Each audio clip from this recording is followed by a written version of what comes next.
बुद्ध परम पूज्य बोधिसत्व तो बाबा साहब डॉक्टर भीमराव अंबेडकर के चरणों में नमन करते हुए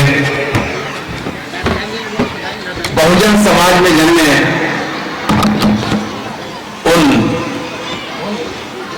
समस्त पुरोधाओं को नमन करते हुए आज के इस बौद्ध महोत्सव के पावन अवसर पर मंचासीन भिक्षु संघ को सादर बंदनामी करते हुए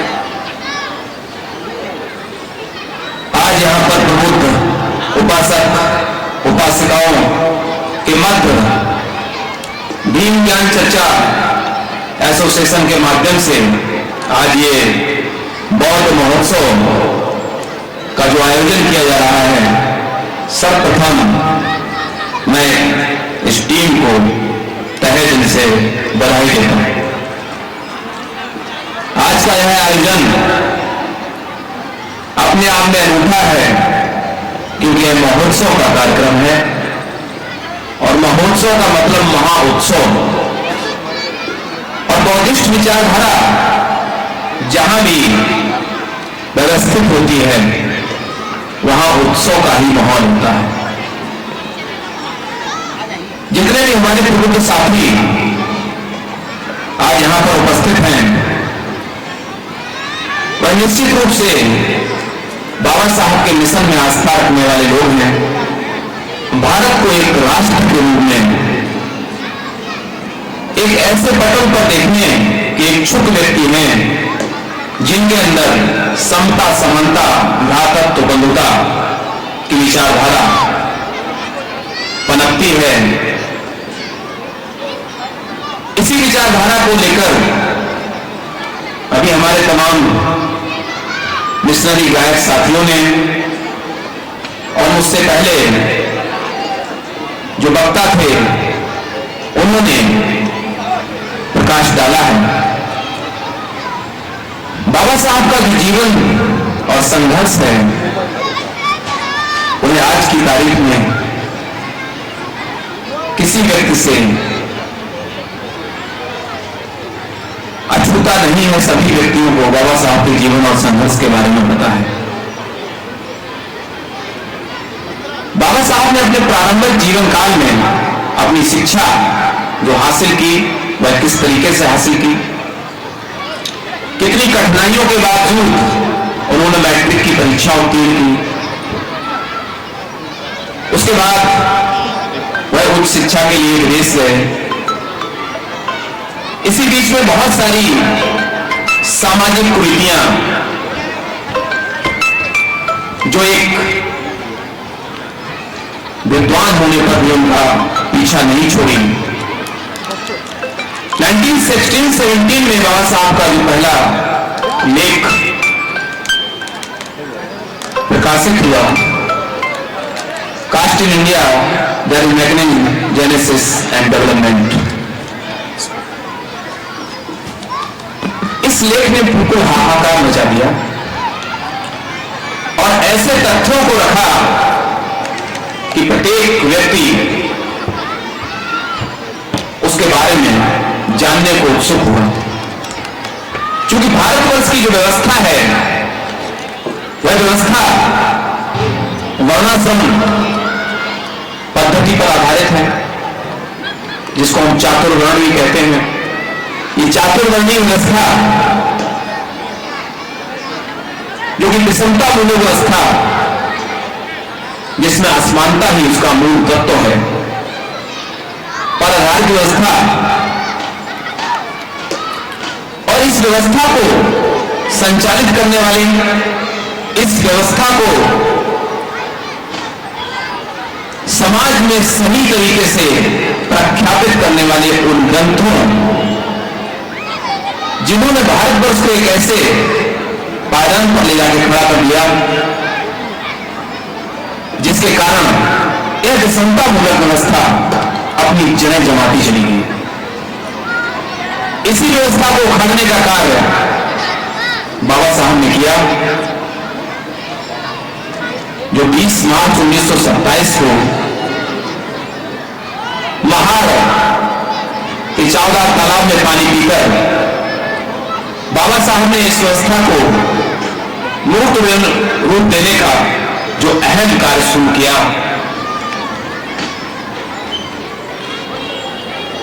जो इस व्यवस्था के पोषक थे, उन्होंने इसे दबाने का कार्य किया, बल प्रयोग किया गया। उसके बाद ही आज ही के दिन ऐसी व्यवस्था को पोषित करने वाले ग्रंथ का सार्वजनिक दहन किया गया। दहन किसी ग्रंथ विशेष का नहीं था, दहन था एक ऐसी विचारधारा का जिस विचारधारा के कारण हम कंधे से कंधा मिलाकर अपना योगदान भारत को एक राष्ट्र बनाने के लिए नहीं दे पाते हैं। आप लोगों में से बहुत साथी यहां पर इतिहास के भी छात्र रहे होंगे। आपने देखा कि अगर भारतवर्ष के इतिहास का दर्शन किया जाए, सिंधु घाटी सभ्यता से लेकर उत्तर वैदिक काल और उत्तर वैदिक काल से लेकर जो हमारी आज तक की व्यवस्था है, सभ्यता है, बल्कि हम उसको इस बात नहीं मान सकते हैं कि 1950 के पूर्व की व्यवस्था जिसके तहत एक समाज विशेष ने एक समाज विशेष को कंधे से कंधा मिलाकर चलने का अवसर प्रदान नहीं किया। और इसी कारण इस भारतवर्ष में अनेक देशों, सभ्यताओं और विभिन्न विचारधारा के लोगों ने आक्रांता बनकर इसको न केवल लूटा बल्कि इस पर लंबे समय तक राज भी किया। ये हम सभी लोग जानते हैं। जब भी बात आई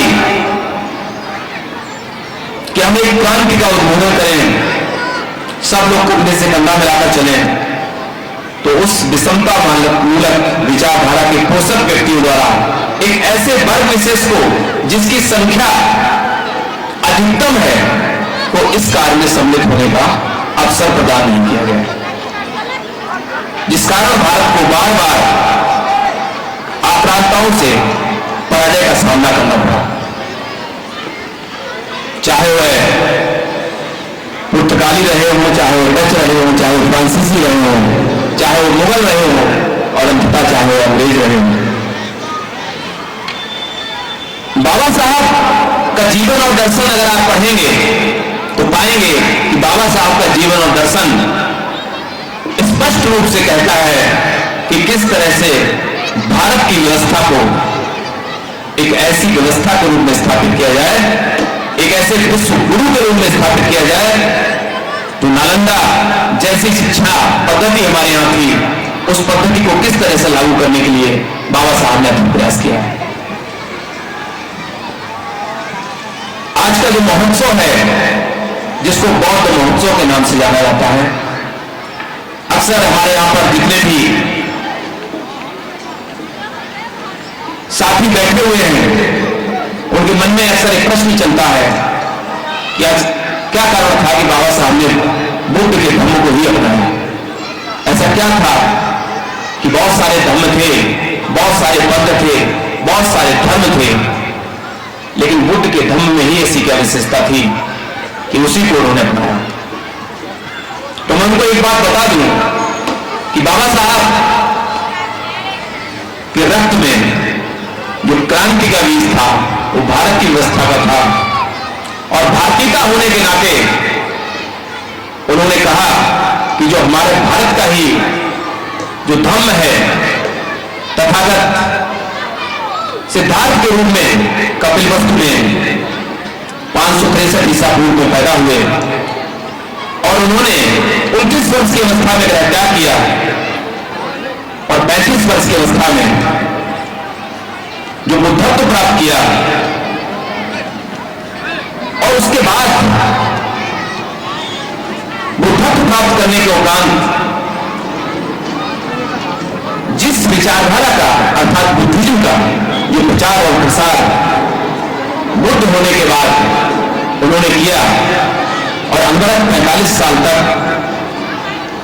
अपने धम्मोपदेश के माध्यम से संपूर्ण राष्ट्र को एक सूत्र में पिरोने का कार्य करते रहे।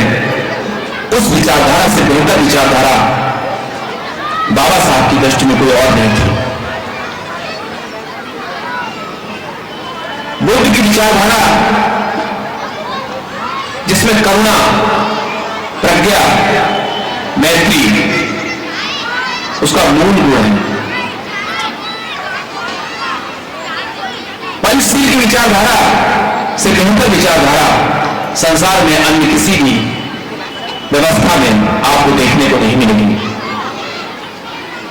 हम में से अधिकतर लोग धर्म और धर्म के शब्दजाल में फंस जाते हैं। लेकिन मैं इतना बता दूं कि महाकारुणिक तथागत बुद्ध का जो धम्म है और जो उन्होंने उसकी अंतिम व्याख्या की है, वह अंतिम व्याख्या ये कहती है कि नैतिकता ही धर्म है। नैतिक जो आचरण है, अगर हमें से लोग नैतिक आचरण अपनाएंगे तो मैं मान सकता हूं कि हम बुद्ध के मार्ग पर चल रहे हैं। बुद्ध का मार्ग, धम्म का मार्ग, संघ का मार्ग यह स्पष्ट रूप से हमको निर्देशित करता है कि प्रत्येक व्यक्ति करुणा का पालन करे। पाणातिपाता वेरमणि सिक्खापदं समादयामि, आदिन्य दाना वेरमणि सिक्खापदं समादयामि, कामेषु मिच्छाचारा वेरमणि सिक्खापदं समादयामि, मूषावादा वेरमणि सिक्खापदं समादयामि, सुरा मेरे मध्य प्रमाद धारा वेरमणि सिक्खापदं समादयामि। ये जो 5 सील हैं, ये 5 सील अपनाकर कोई भी व्यक्ति बुद्ध के मार्ग पर न केवल चलता है बल्कि वह एक ऐसी दिशा समाज को देता है जिस पर चलकर कोई भी व्यक्ति, कोई भी समाज, कोई भी राष्ट्र सिवाय उन्नत के अन्य कोई मार्ग की तरफ उन्मुख हो ही नहीं सकता। जहां दान पारमिता का, जहां पर अराजनीतिक मार्ग का स्पष्ट रूप से उद्बोधन हो, ऐसी विचारधारा से बेहतर विचारधारा संसार में कौन सी हो सकती है। संसार के पहले गुरु तथागत महामानव बुद्ध, जो कि अपने ही शिष्यों को अपने ही खिलाफ क्रांति करने के लिए प्रेरित करते हैं और कहते हैं कि किसी भी बात को इसलिए मत मानो कि कोई बात धर्म शास्त्रों में लिखी है या सदियों से व्यवहार में व्यवहारित होती आ रही है, चलती आ रही है, या किसी बहुत बड़े व्यक्ति ने कही है। तथागत महामानव बुद्ध स्पष्ट रूप से कहते हैं कि तुम किसी बात को इसलिए भी मत मानो कि वह स्वयं मैं कह रहा हूं, तथागत कह रहे हैं। तुम केवल उसी बात को मानो जिस बात को अपने सामान्य विवेकशील व्यक्ति होने के नाते अपने सामान्य ज्ञान की कसौटी पर कस लो। क्या इससे बेहतर कोई धर्म, क्या इससे बेहतर कोई धर्म मिल सकता है?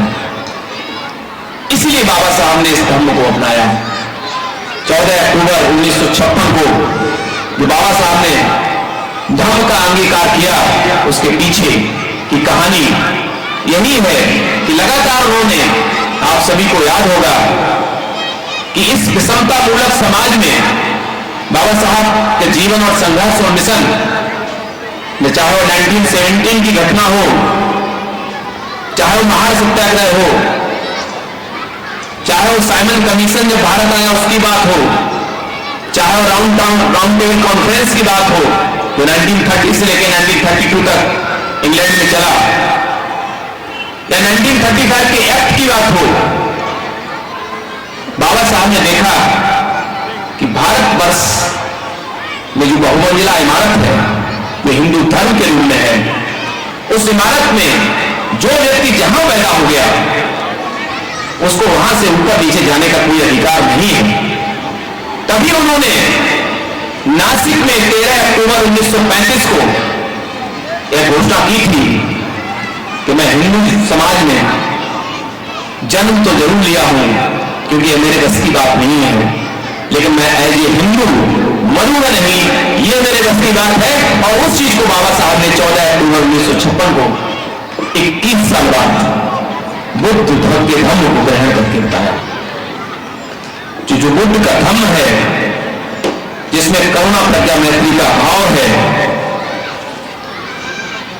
और यही धम्म आपको एक ऐसे मार्ग की ओर ले जाता है जिससे राष्ट्रवाद का औचित्य सिद्ध होता है।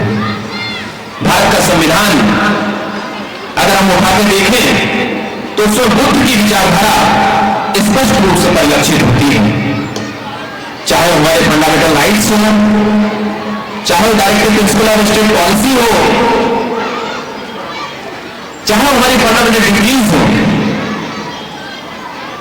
चाहे स्पेशल प्रोविजन और शेड्यूल कास्ट या सर्टेन क्लासेस के लिए हो, महिलाओं के लिए विशेष उपबंध।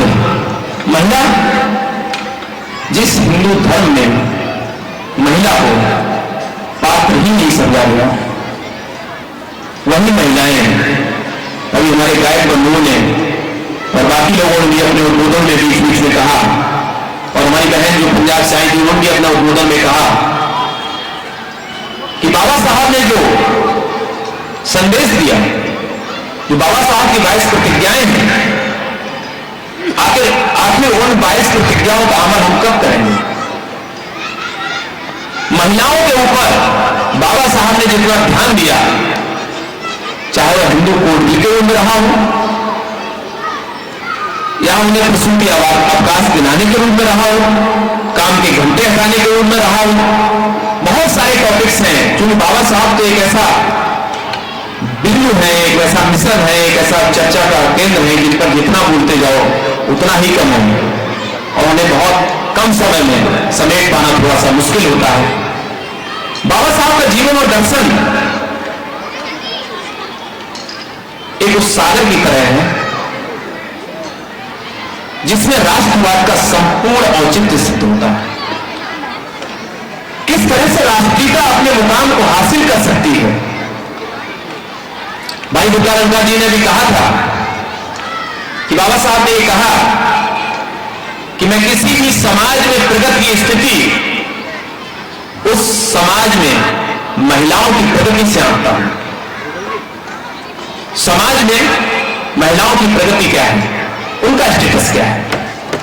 अगर समाज में महिलाओं का स्टेटस नहीं है, अगर आज भी महिलाएं समाज में कंधे से कंधा मिलाकर नहीं चल पा रही हैं, अगर आज भी महिलाएं समाज में लगातार अपमानित होती हैं, लगातार उनका शोषण होता है, उनको बराबरी का हक नहीं प्राप्त होता है, तो क्या ऐसे समाज का विकास हो सकता है? नारी जिसे हम कहते हैं कि वो प्रथम शिक्षिका है अपने बालक की, अपने बच्चे के हित के लिए पहली बार नारी एक मां के रूप में उसकी शिक्षिका होती है, और उसी नारी को अगर परिवार में बराबर का हक न दिया जाए तो क्या वह नारी समाज में अपना अमूल्य योगदान दे सकती है? भारत का संविधान नारियों को उनके संपूर्ण हक की बात करता है। संपूर्ण हक दिलाने के लिए हमारे आर्टिकल्स में तरह तरह से आर्टिकल 23, 24 अगर आप पढ़ेंगे फंडामेंटल राइट्स का, तो आपको मिलेगा कि बाबा साहब का चिंतन, बाबा साहब का दृष्टिकोण किस हद तक वहां तक जाता है। बाबा साहब के जीवन का जो अमूल्य पहलू है और जो कंक्लूजन है, उन्होंने कहा है कि cultivation of mind is the ultimate aim of human existence, कि व्यक्ति के मस्तिष्क का विकास ही उसके जीवन का अंतिम लक्ष्य होना चाहिए। कोई भी तीज, कोई भी त्योहार, कोई भी व्रत, कोई भी उपवास न तो किसी व्यक्ति की उम्र बढ़ाता है और न ही घटाता है। ऐसी एक अंधविश्वास है। ये अंधविश्वास हमारे समाज में इसलिए प्रख्यापित किया गया ताकि हमारी महिलाएं इस अंधविश्वास में उलझी रहें, वह अपने अधिकारों के प्रति सजग न हो पाए। प्राचीन सभ्यता जब कभी मात्र सत्तात्मक हुआ करती थी तो आपको बता दूं, गहने पुरुष गहने महिलाएं नहीं, पुरुष पहना करते थे। गहने बेड़ियां हैं, जो आभूषण आप पहनते हैं, और जिन आभूषणों को पहनकर आपको यह आभास होता है कि यह आभूषण हमारा आकर्षक है, हमारा सौंदर्य का आकर्षण है, ऐसा नहीं है। ये पुरुष जाति की एक नीति है, एक छल है कि आपको अर्थात महिलाओं को इसी उलझन में फंसा दें। श्रृंगार, आभूषण, तीज, त्योहार, धर्म, अंधविश्वास, ताकि उनका समाज में योगदान प्रखर न हो पाए। बाबा साहब इस व्यवस्था के विरोधी थे। बाबा साहब ने इस व्यवस्था का समूल नाश करने हेतु ही उपबंधित किया है।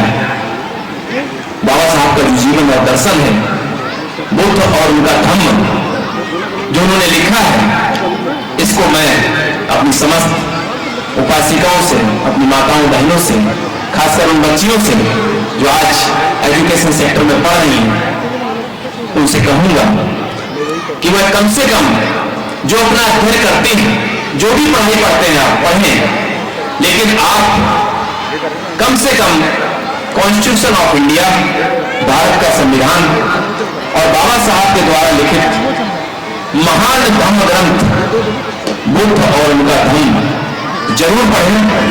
जब इस बुद्ध और उनके धम्म को आप पढ़ेंगे तो पाएंगे कि वास्तव में आप में एक आमूलचूल परिवर्तन हो रहा है।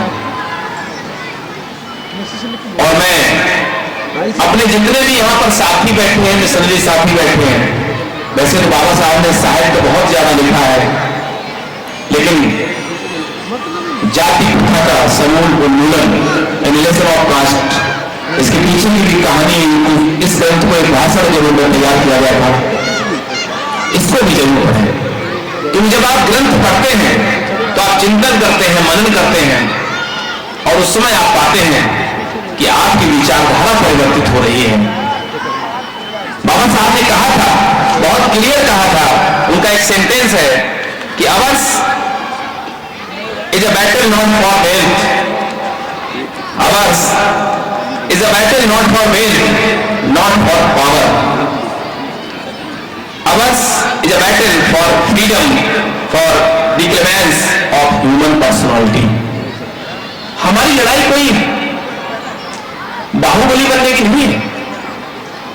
हमारी लड़ाई न तो कोई बहुत धन संपदा कमाने की है, हम एक ऐसी व्यवस्था की बात करना चाहते हैं जिसमें प्रत्येक व्यक्ति को बराबरी का हक हो, प्रत्येक व्यक्ति अपने कर्म के अनुसार अपने मुकाम को हासिल कर सके। इस व्यवस्था के पक्षधर थे बाबा साहब डॉक्टर अंबेडकर। उन्होंने कहा कि religion is for man and not man for religion. धर्म मनुष्य के लिए है, मनुष्य धर्म के लिए नहीं।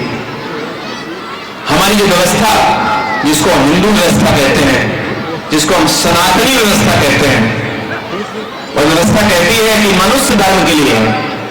मनुष्य का उपयोग तो हो सकता है धर्म के लिए, मनुष्य का शोषण हो सकता है धर्म के लिए, मनुष्य की खरीदारी हो सकती है धर्म के लिए, महिलाओं को बेचा जा सकता है धर्म के लिए, सरेआम उनकी बोली ले सकती है धर्म के लिए, लेकिन धर्म अपनी जगह से नहीं मिल सकता है, क्योंकि धर्म ही सर्वोपरि है।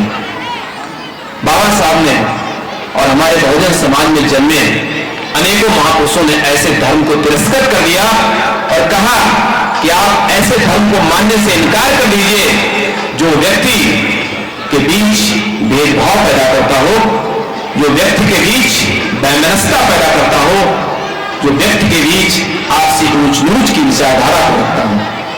ऐसे धर्म को मानने से इनकार कर दिया बाबा साहब ने। तो ऐसे मसीहा के जीवन दर्शन के उपलक्ष्य में हम आज ये महान पर्व बौद्ध महोत्सव का आयोजन कर रहे हैं, क्योंकि आज के इस कार्यक्रम के जो मुख्य वक्ता परम श्रद्धेय भिक्षु डॉक्टर करुणा सिंह राहुल जी हैं, हम लोग विशेषता उनको सुनने के लिए आए हैं, क्योंकि हमारे जो भी हमें दिशा निर्देश पंडित जी से मिलता है समय समय पर, मैं भी अपने आप को धर्मभूमि का एक सिपाही के रूप में ही ट्रीट करता हूं। पंडित जी का दिशा निर्देशन के अनुरूप हम काम करते हैं, जैसा उनका दिशा निर्देश प्राप्त होता है। धर्मभूमि ने अपने अभी 2014 से लेकर जब से मैं मंत्री जी के सानिध्य में आया, उनकी करुणा में मुझे डुबकी लगाने का अवसर प्राप्त हुआ। उसके बाद मैंने देखा कि 14 से लेकर और आज 23 तक अनेक बार हम उनके साथ मंच को भी साझा किए। 18 मार्च के कार्यक्रम में भी बाबा साहब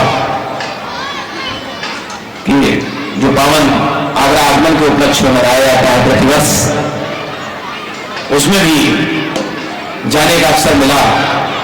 तो भंते जी की जो देशना है, भंते जी का जो दर्शन है और महाकारुणिक तथागत बुद्ध